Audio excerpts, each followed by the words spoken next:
நன்றி செலுத்துகிற வார்த்தையில் மட்டும் பத்தாது, வாழ்க்கையில் வேணும்னு சொன்னால் நமக்கு கொடுக்கப்பட்டதை நமக்கு தேவைக்கும் மற்றவங்களுக்கும் பகிர்ந்தளிக்கணும். அந்த எண்ணம் நமக்கு வேணும். அது நன்றியோடு இருக்கிறது. உங்களுக்கு இறைவனுக்கு பல நிலைகள் இருக்கிறது. நன்றி செலுத்துகிற வார்த்தையில் மட்டும் பத்தாது, வாழ்க்கையில் வேணும். வாழ்க்கை வேணும்னு சொன்னால் ஒவ்வொரு எண்ணமும், ஒவ்வொரு பேச்சும், ஒவ்வொரு செயலும், ஒவ்வொரு பார்வையும், நம்முடைய பொருள்களும் அவனுடைய பாதையில் செலவாகணும். நம்ம வாழ்ற வரைக்கும் இந்த உலகத்தை எவ்வளோ காலம் வாழணும் தெரியாது. ஏன்னா நிறைய நம்ம பாதை பண்ணிட்டோம். அது பரிகாரமாக நான் பொறுத்து செஞ்சு மன்னிக்க வேண்டியிருக்கு, குணங்களை செலவு பண்ண வேண்டியிருக்கு, மற்றவங்களுக்கு உதவ வேண்டியிருக்கு. பிரார்த்தனை நம்ம முதல்ல நல்லா இருக்குன்னு நினச்சா போதும், அதுக்கு மேலே ஒரு பிரார்த்தனை இல்லை. மற்றவங்க நல்லா இருக்கணும் அப்படின்னு நம்ம நினைக்கிறோம். நல்லா இருந்தால் நல்லா வச்சுருந்தா பிடிக்க மாட்டேங்குது. எல்லாம் நல்லா இருக்கும்னு நினைப்பு வருது. அது இறைவனுக்கு வரதுக்கு முன்னாடியே வந்திருக்குது. கடவுளே எல்லாம் நல்லா இருக்கணுமே நினைக்கிறோம்.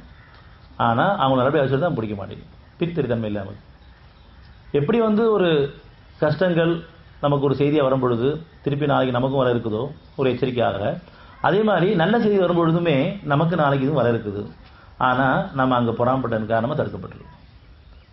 ஒரு நல்ல செய்தி வருது, அவங்க நல்லபடியாக வாழ வைக்கப்பட்டிருக்கிறாங்க, அமைதி நிம்மதியோடு ஆரோக்கியத்தோடு அருளடிப்படையில் வாழ்க்கப்பட்டாலும் சரி, பொருளடிப்படையில் வாழ வைக்கப்பட்டிருந்தாலும் சரி, நம்ம மனசு அதை ஏற்றுக்கிறது கிடையாது.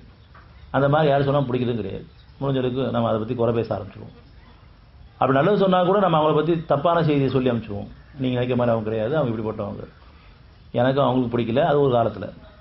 இப்போ உங்களுக்கு அவங்களே மாற்றி அமைக்கப்பட்டு, நம்மளே மாற்றி அமைக்கப்பட்டு, நம்ம எல்லாருக்குமே யாரும் முந்தி போல் இல்லை.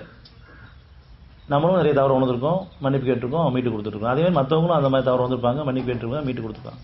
அப்படியே மன்னிப்பு கேட்கலாம் கூட ஒரு காலவசம் குறிப்பிட்டு அது திருந்திருக்காக இவன் கொடுத்துட்ருக்கான். ஆனால் அவன் வாழ வச்சுட்டு இருக்கும்போது நம்மளால் ஏற்றுக்க முடிய மாட்டேங்குது. அவங்களை கண்ணியத்தை குறைக்கிறோம்.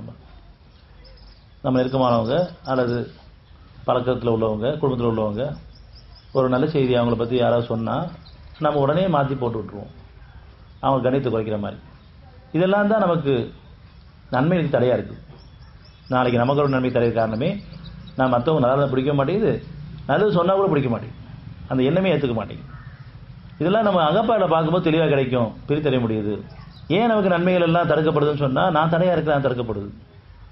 மற்றவங்களுக்கு வரக்கூடிய நன்மைகளை நான் தடையாக இருக்கேன், எண்ணங்களே தடையாக இருக்கிறேன். அதே மாதிரி மற்றவங்களுக்கு வரக்கூடிய நமக்கு வரக்கூடிய நன்மைகள் சில தடையாக இருப்பாங்க. அதை மட்டும் யாரும் உணர்ந்துட்டாங்களோ, அந்த தடையை நீக்கிட்டாங்களோ, அதை மனசார ஏற்றுக்கிட்டாங்களோ, இறைவன் அவங்களுக்கு தான் பிரார்த்திக்கிறாங்களோ, இறைவன் நீ கொடுக்கும்போது உன்னை மறந்துட்டும் ஆயிட வேண்டாம், அவங்க பெருமை கொண்டுவும் வேண்டாம், நான் அவங்க மேலே பொறாமப்பட்டுற வேண்டாம், நீ பொறுப்பேற்று வேண்டாம். எனக்கு நீ அருளை கொண்டும் பொருள் உயர்த்தும் போது நானும் பெருமை கொண்டு வேண்டாம், மற்றவங்க மேலே பொறாமப்பட்டுற வேண்டாம். யார் பொறாமப்படுறாங்களோ அவங்க பாவங்களையும் மன்னிச்சிருவேனே, அவங்களும் அவங்க திருப்போம். இப்படி நம்ம பொறாமப்படுறவங்களுக்காக மன்னிப்பு கேட்டுப்போமா? அதெல்லாம் மனசு வராது. முதல்ல நம்ம பெருமை கொண்டு உணரணும், நம்ம மேலே பொறாமப்படாமல் பாதுகாத்துருக்கணும்.